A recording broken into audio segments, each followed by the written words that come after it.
Olá pessoal, eu sou Marcos Paulo e vou resolver agora a prova da Unicamp de 2014 de conhecimentos gerais. O modelo de prova que eu tenho aqui é o de prova Q e X.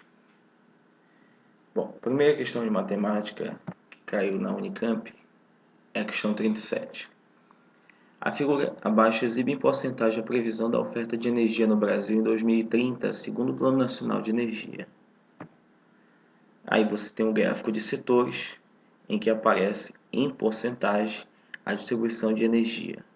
15%, 15,5%, vem de gás natural, 28% de petróleos derivados, 3% de urânio, 6,9% de carvão mineral, 5,5% de carvão vegetal e lenha, 18,5% de produtos de cana. A energia hidráulica é responsável por 13,5% e outras fontes renováveis 9,1%.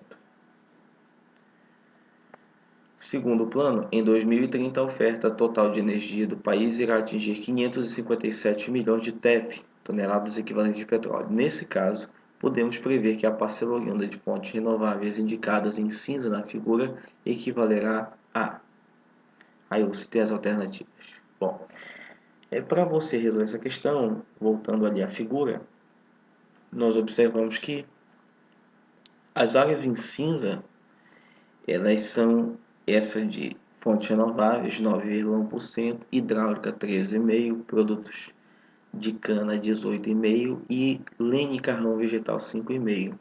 Então a gente tem que somar essas áreas, essas porcentagens. Essa soma dá 46,6%. E agora nós temos que ver quanto que dá 46% de 557, que é a parcela oriunda de fontes renováveis. Então, 46% de 557, você vai aí fazer 46,6%, 46,6 sobre 100, né? Porcentagem denominador 100. O D você troca pela multiplicação e repete 557. Fazendo esse cálculo, você conclui que dá 259,562. E a alternativa correta é a letra D. Bom, ainda sobre essa questão, eu tenho uma observação a fazer. A percentagem que nós temos que calcular é 46,6% e ela é menor que 50%. Ou seja, é menor que a metade. Assim, considerando que você precisa ganhar tempo na resolução de provas, poderia ter raciocinado da seguinte forma: ora, eu calculo 557 dividido por 2, que dá 278,5, e vejo qual é a alternativa que mais se aproxima sem passar desse número, que é, evidentemente, a letra D. A questão 38 diz assim: um investidor dispõe de R$ 200 por mês para adquirir o maior número possível de ações de certa empresa. No primeiro mês, o preço de cada ação era R$ 9,00. No segundo mês, houve uma desvalorização e esse preço caiu para R$ 7,00. No terceiro mês, com o preço unitário das ações a R$ 8,00, o investidor resolveu vender o total de ações que possuía. Sabendo que só é permitida a negociação de um número inteiro de ações, podemos concluir que na compra e a venda o investidor teve. Aí você tem as alternativas. Bom, nós temos que fazer 3 cálculos para resolver essa questão. O primeiro refere-se à compra das ações no primeiro mês. No primeiro mês, com os R$ 200 que ele tem, e considerando que ele só pode comprar o número inteiro de ações, ele consegue comprar 22 ações por R$ 9,00 cada, o que dá um total de R$ 198,00. No segundo mês, ele já consegue comprar 228 ações por R$ 7,00 cada. Basta você dividir 200 por 9, no caso do primeiro mês, aí você vai obter um quociente igual a 22 e um resto igual a 2, e é por isso que ele gasta R$ 198,00, sobra 2 dos 200. E raciocinando de forma similar, no segundo mês, dividindo 200 por 7, que é o preço de cada ação, ele vai conseguir comprar 196 ações e o resto dessa divisão é igual a 4, que é o quanto ele sobra dos R$200. No terceiro mês, ele vai vender as ações. Observe que são 50 ações, porque no primeiro ele comprou 22, no segundo ele comprou 28, 22 mais 28 igual a 50. E cada ação será vendida por R$8. Então, fazendo o preço unitário multiplicado pela quantidade, ele vai vender por R$400 todas as suas ações. Agora nós vamos fazer a comparação. R$400 que ele recuperou depois de ter gasto R$198, R$196, deu um total de R$6. Assim, ele teve um lucro de R$6. E a alternativa correta é a letra A. A questão 39 envolve geometria e progressão aritmética. O perímetro de um triângulo retângulo é igual a 6 metros e as medidas dos seus lados estão em progressão aritmética. A área desse triângulo é igual a 3, 2, 1,5 ou 3,5.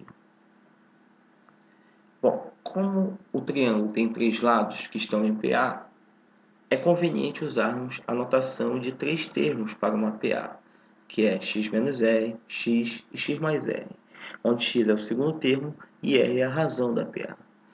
Bom, sabemos que o perímetro é igual a 6 metros, então a soma desses termos, x, x menos r e x mais r é igual a 6.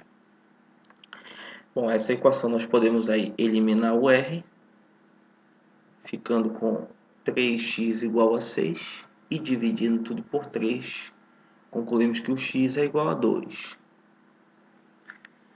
Bom, para achar o r, nós vamos usar o teorema de Pitágoras, uma vez que o triângulo em questão é retângulo. E a hipotenusa desse triângulo retângulo é o maior lado, o x mais r. Consequentemente, os outros dois lados são os catetos. E aí nós escrevemos, já substituindo x por 2, 2 mais r ao quadrado igual a 2 ao quadrado, mais x menos r ao quadrado. Trocando esse x por 2 aí, evidentemente. Ficamos então com o primeiro membro, é um quadrado da soma. Então, o quadrado do primeiro, que é 4, 2 vezes o primeiro pelo segundo, 4r. E o quadrado do segundo, que é r ao quadrado. Faz aí o 2 ao quadrado no segundo membro. E o quadrado da diferença, tá? Trocando esse x aí por 2. Então, você fica com 4 menos 4r mais r ao quadrado. Bom, nessa igualdade, em ambos os membros, nós temos 4, aqui outro 4, r ao quadrado de um lado, r ao quadrado do outro lado. Então, nós podemos eliminar essas parcelas da equação, ficando com 4r igual a 4 menos 4r. Somando 4r, nós temos 8r igual a 4, e dividindo por 8, o r é 4/8, que simplificando dá meio. Bom, nosso triângulo, que pode ser colocado da forma como você está vendo agora, é um triângulo retângulo, e como qualquer triângulo, você pode fazer base vezes altura, tá certo? Então, para calcular, você vai precisar da base, que é x, e a altura, perdão, a altura que é x, que vale 2, e a base, x menos r, é 2 menos meio, que dá 3 sobre 2. Assim, a área base vezes a altura dividido por 2, você pode cancelar esse 2 de cima aqui com esse 2 de baixo, fica 3 sobre 2, que dá 1,5. E a alternativa correta é a letra C.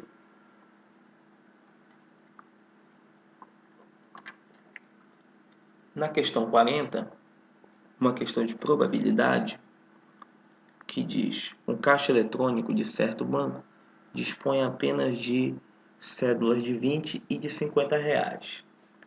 No caso de um saque de 400 reais, a probabilidade do número de cédulas entregues ser ímpar é igual a 1/4, 2/5, 2/3 ou 3/5. Bom, essa questão nós temos que analisar todas as possibilidades de saques de R$ 400, considerando que a saída de cédulas é apenas de 20 e de R$ 50. Então vamos estabelecer quais são esses casos. Podemos receber um saque de 8 cédulas de R$ 50 e nenhuma de R$ 20. Nesse caso nós temos 8 cédulas.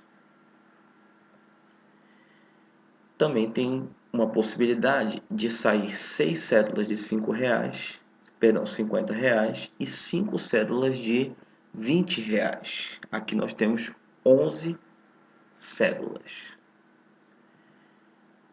Podemos também ter um saque de 4 cédulas de R$ 50 e 10 cédulas de R$ 20, totalizando 14 cédulas. Uma quarta possibilidade é nós recebermos 2 notas de R$ 50 e 15 notas de R$ 20. E a última possibilidade existente é não recebermos notas de R$ 50 e recebermos 20 cédulas de R$ 20. Então, são esses os casos que nós temos, tá certo? Agora, desses casos, aqueles que nós temos um número ímpar de cédulas, nós vamos destacar agora, são esses intermediários, ou seja, são 2 de 5 casos. Portanto, a probabilidade é 2/5.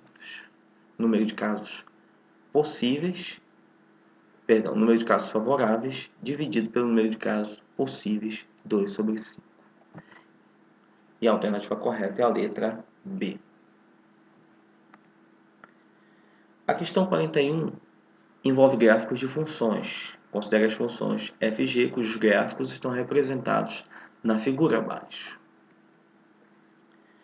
Bom, a função f é representada aqui por 2 segmentos de reta consecutivos. Isso provavelmente é uma função modular.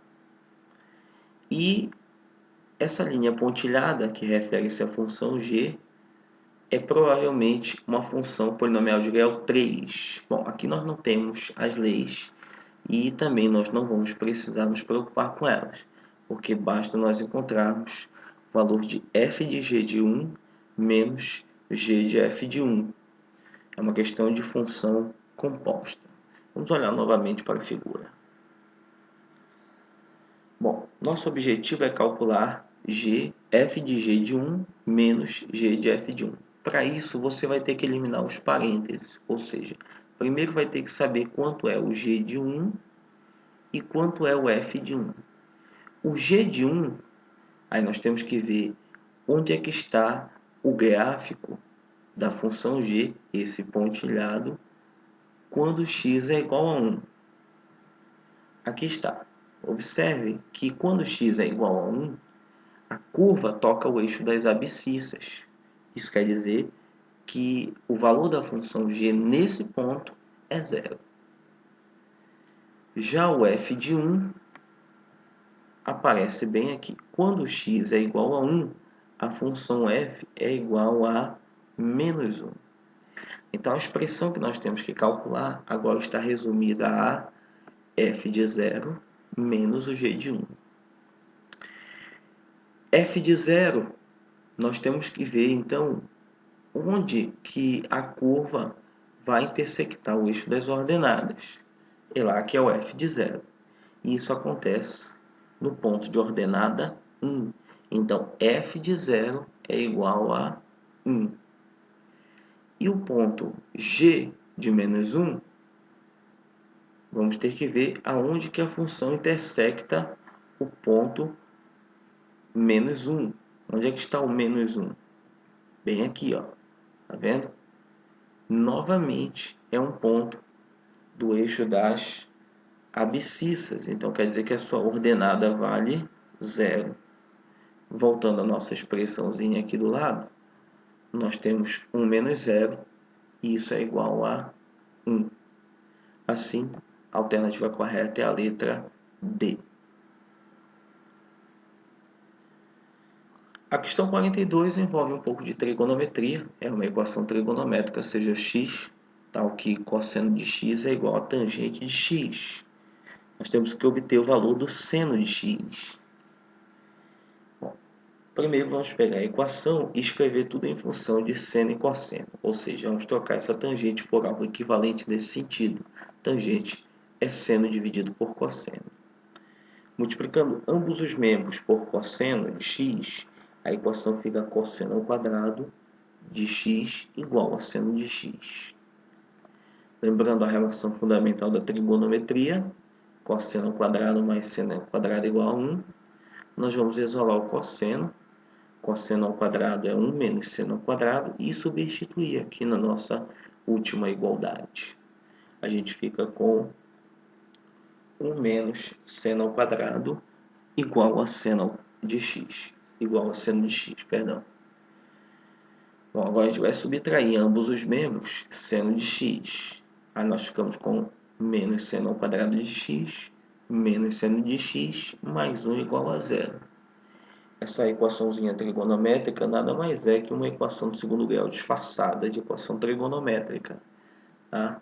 Os coeficientes a e b são menos 1, por causa do menos aqui e aqui. E o coeficiente c, aquele que não tem o seno de x, é igual a 1. Então, nós podemos aplicar a fórmula de Bhaskara. Calculemos primeiro o delta. Lembrando que é b ao quadrado menos 4ac. O b é menos 1. Menos 4 é da fórmula. O a é menos 1 e o c é igual a 1. Menos 1 ao quadrado dá 1. Aqui o jogo de sinal menos com menos mais. 4 vezes 1 vezes 1 dá 5. Então, delta é 5. Usando aí esse delta na fórmula de Bhaskara, lembrando o menos, esse menos é da fórmula, esse aqui é o b, que é negativo, por isso parênteses, mais ou menos a raiz quadrada de 5, que é o valor de delta, dividido por 2 da fórmula, e o a. Ajeitando um pouco mais essa expressão, nós temos 1 mais ou menos a raiz quadrada de 5, dividido por 2. Né? Separando em duas partes, então nós temos seno igual a 1 mais raiz de 5 dividido por menos 2 e 1 menos raiz de 5 dividido por menos 2. Vamos agora fazer o jogo de sinal. Aqui, mais com menos e mais com menos. Do outro lado, mais com menos e menos com menos. Ficamos então com menos 1, menos raiz de 5 sobre 2, ou aqui passando a raiz para o lado da frente, raiz de 5 menos 1 sobre 2. Bom, no nosso caso, essa quantidade aqui do lado esquerdo não vai servir porque é um número negativo. Assim, a alternativa correta é a letra A. Na questão 43, é uma questão de razão e proporção. A razão entre a idade de Pedro e a de seu pai é igual a 2 nonos. Se a soma das idades é igual a 55 anos, então Pedro tem 12, 13, 10 ou 15 anos. Em primeiro lugar, nós vamos chamar de x a idade do Pedro e de y a idade do seu pai. Então, a primeira informação que nós temos é que a soma dessas idades é 55. Então, x mais y é igual a 55. Além disso, a idade do Pedro para a idade do seu pai está na razão 2 nonos. X sobre y igual a 2 nonos. Essas duas equações podem ser colocadas em um sistema linear. Nesse caso é melhor nós resolvermos por substituição. Então eu vou pegar essa equaçãozinha aqui, essa primeira, e vou isolar o valor de y, porque assim, quando eu substituir na outra, aqui embaixo, vai ficar tudo em função de x, que é a idade do Pedro, que é o que nós queremos determinar. Então o y é igual a 55 menos x, e agora eu venho aqui para baixo, substituindo neste denominador o valor encontrado anteriormente. Ficamos com x dividido por 55 menos x igual a 2 nonos. E aplicando a propriedade fundamental das proporções, produto dos meios igual ao produto dos extremos, fica 9 vezes x, 9x, e o 2 multiplicado tanto pelo 55 como pelo menos x, dá 110 menos 2x. Somando em ambos os membros 2x, ficamos com 9x mais 2x igual a 110.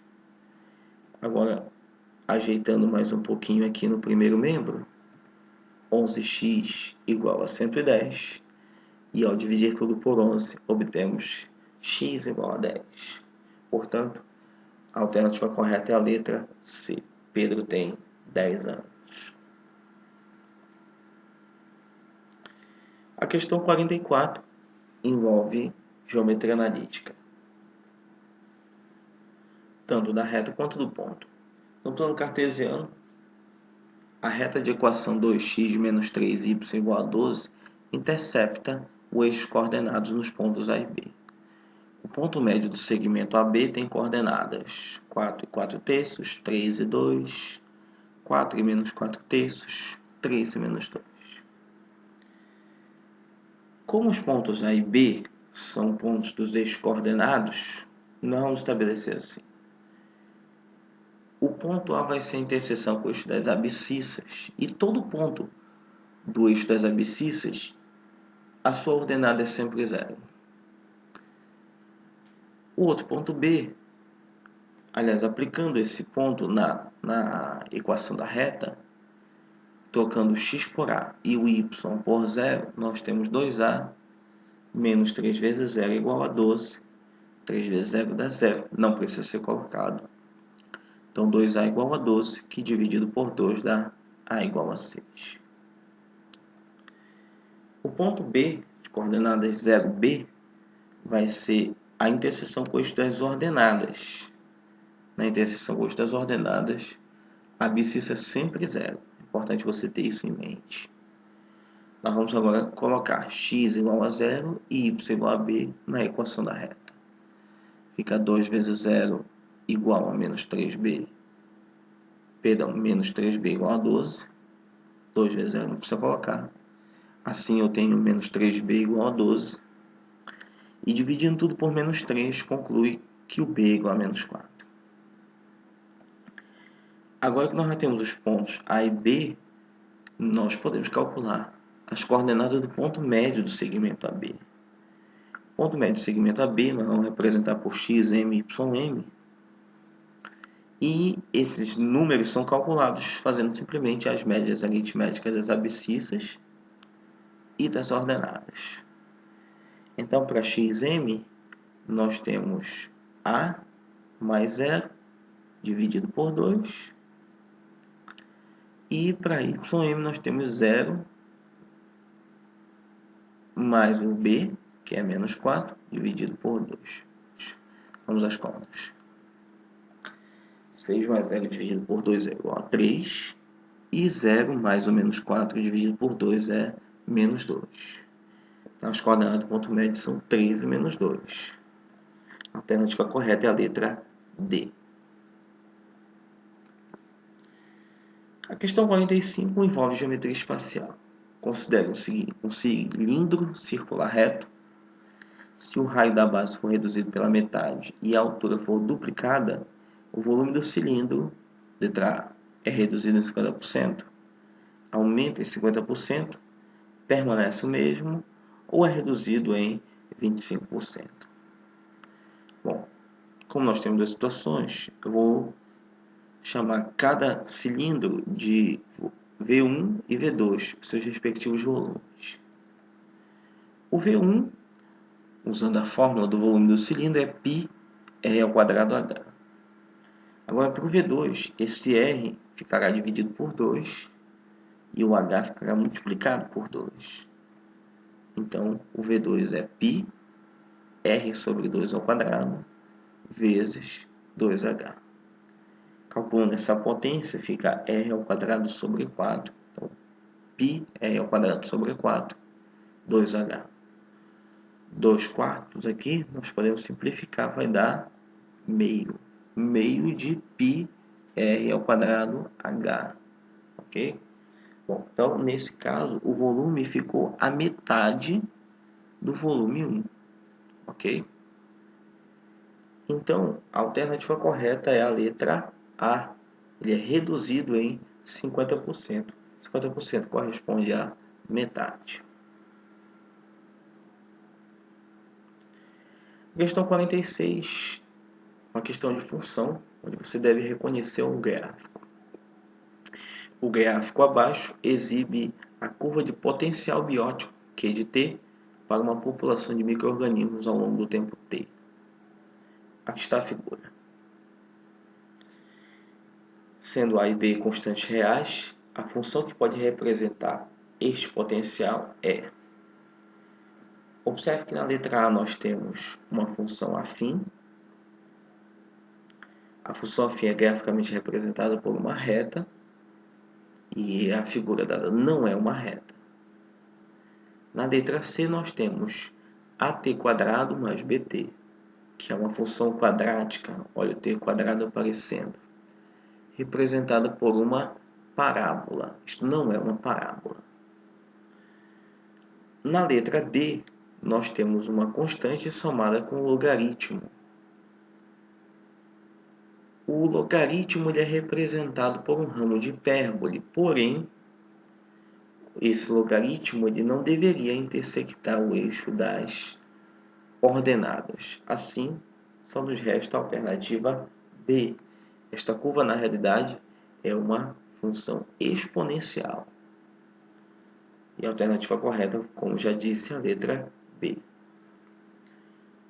A questão 47 é uma questão de números complexos. O módulo do número complexo z igual a i elevado a 2014 menos i elevado a 1987 é raiz de 2, 0, raiz de 3 ou 1. Bom, em primeiro lugar, nós devemos trocar essas potências de i por outras menores. Nós sabemos que as potências de i só admitem 4 valores. 1, que é do i elevado a 0, i, que é do i elevado a 1, menos 1 do i quadrado e menos i do i ao cubo. A partir daí, as potências de i se repetem ciclicamente na ordem que eu falei. 1, i, menos 1 e menos i. Por isso, para você calcular a potência de i, basta você dividir o expoente por 4 e trocar pelo resto. Então, nós vamos dividir 2014 e 1987 por 4. Na divisão de 2014 por 4, nós temos resto 2. Isso quer dizer que i elevado a 2014 tem o mesmo valor de i elevado ao quadrado, que é menos 1. E a divisão de 1987 por 4 deixa resto 3. Então, i elevado a 1987 tem o mesmo valor de i elevado a 3, que é menos i. E o nosso número complexo z fica reduzido a menos 1 menos i.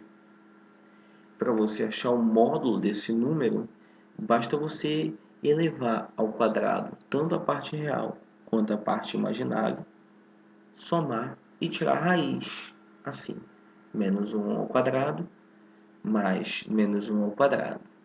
Aqui dentro da raiz, nós vamos ficar com 1 mais 1, que dá a raiz de 2.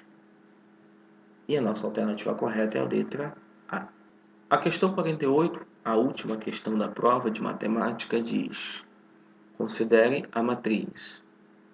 A matriz 3×3, como você pode ver, com diagonal principal e diagonal secundária, todas compostas por 1. A e B são números reais distintos. Podemos então afirmar que, letra A, a matriz M não é invertível. B, o determinante da matriz M é positivo. C, o determinante da matriz M é A ao quadrado menos B quadrado.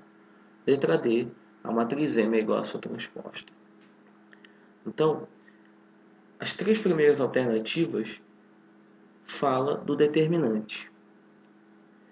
Porque para que a matriz seja invertível, o determinante tem que ser diferente de zero.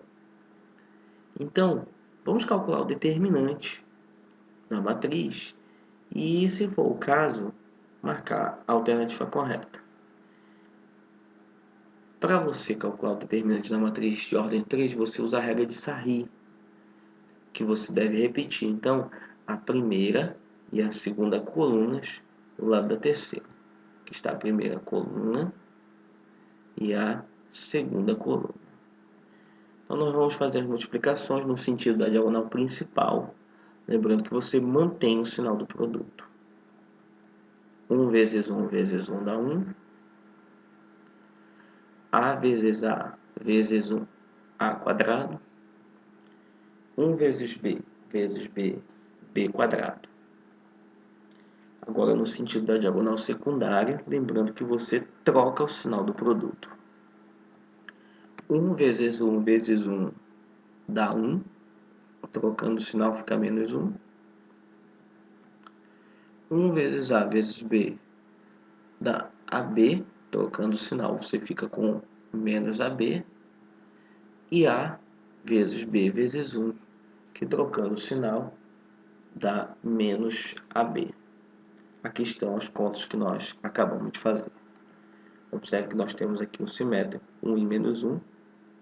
Ele sai do nosso cálculo. Temos A quadrado, B quadrado, e aqui podemos somar menos 2AB. Então aqui nós temos o quadrado do primeiro, menos 2 vezes o primeiro pelo segundo, mais o quadrado do segundo, ou seja, é o quadrado da diferença. O quadrado da diferença é um quadrado perfeito. E como esses dois números A e B são distintos, a sua diferença não pode ser zero. Portanto, o número A menos B é um número diferente de zero. Elevado ao quadrado, quer seja positivo, quer seja negativo, esse número será ao quadrado positivo. Tá? Portanto, o determinante da matriz da matriz M é positivo. E a alternativa correta é a letra D. É isso aí, pessoal. Espero que vocês tenham feito boa prova e até a próxima.